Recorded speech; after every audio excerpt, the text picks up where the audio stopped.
The San Antonio River Authority's education team recently hosted a very unique workshop for a group of Bexar County juvenile probation officers. The workshop provided the officers with the educational tools aimed to maximize a child's experience in nature.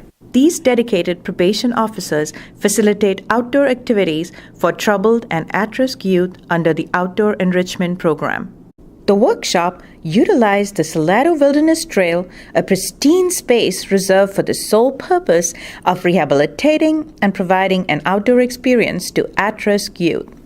The SARA education team demonstrated the use of observation tools like binoculars, hand lenses, and nature identification guides for nature exploration and engagement.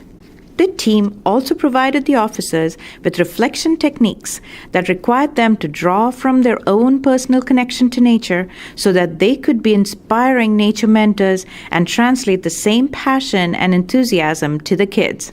These tools and skills can be applied to connect the youth to the Salado Creek and the San Antonio River and to inspire the kids to be stewards of the San Antonio River watershed. It truly was an honor for the SARA education team to work with these amazing individuals who are making positive differences in the lives of children in San Antonio.